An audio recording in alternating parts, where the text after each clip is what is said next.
Islam fixes a lot of the problems that men are currently facing. The problems we're discussing on this show, Islam fixes all of them, right?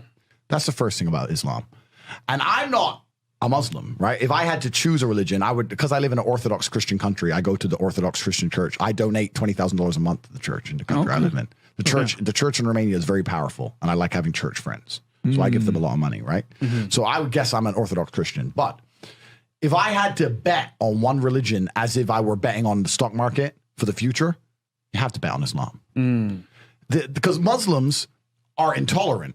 And I'm not saying that disrespectfully, because if you're tolerant of everything, then you stand for nothing. Facts. Christians are so tolerant now. You don't believe it. They have gay pastors that I'm not even anti-gay, but if the book says don't have, like, what do you believe in now? If you're tolerant of everything, you stand for nothing. I can walk through London with a t-shirt saying Jesus is gay and nothing will happen to me. If I did the same thing with the Islamic prophet, I'd be dead before I got to the end of the street. Boom. That's how much they believe and respect. And I respect people who stick up for what they believe in. It's not even about me believing in it. I respect them because they believe and they will defend. Muslims are the only people who will defend their religion. They will defend their beliefs. They refuse to be mocked. They refuse to be insulted. And I respect that about them. I respect that. That's an amazing thing about them, right? And the third point is, and I've been all around the world, some of the best countries in the world today are the first world Muslim nations. Qatar, you can go to Qatar, you can fall asleep with $1 million on your lap in the middle of the street. Nothing's going to happen to you. Saudi Arabia as well. You can go to Saudi, nothing will happen to you. You can go to Dubai, UAE, nothing's going to happen to you. They leave their cars parked with the keys inside. It's so safe. Wow. It's so safe.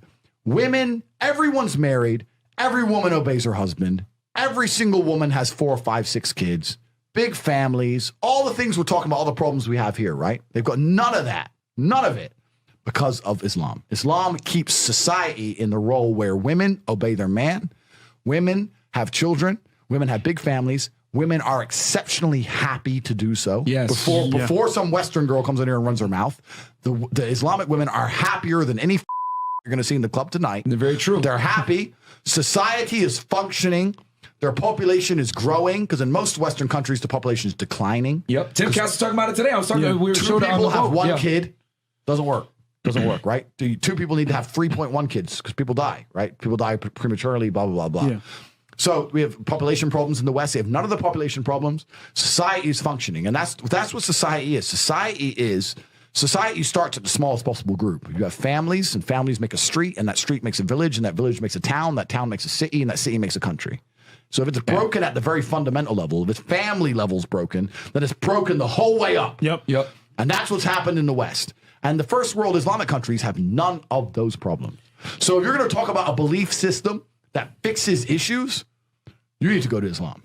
And I will say this that will fix everything. I just have absolute, even though I wouldn't identify as Muslim, I have absolute respect for the ideology, respect for the mentality, respect for the warrior aspect of it. I respect it. They don't play. They don't play. You can't insult their shit. But you can insult the church all day. You can make fun of it. There's a show on Netflix about a gay Jesus. That's a joke, right? Ha, ha, ha. And what do the Christians do? Nothing.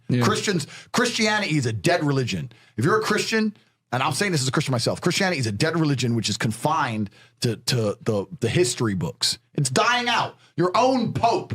The Pope goes up there and talks LGBTQ shit now. That's crazy. It is over. You don't stand for anything. You don't believe in anything. You have no boundaries. You're walked on. You're mocked. The whole thing is a joke. Being a Christian now is nothing more than advertising you're a loser. It's a losing religion because you've lost to Islam.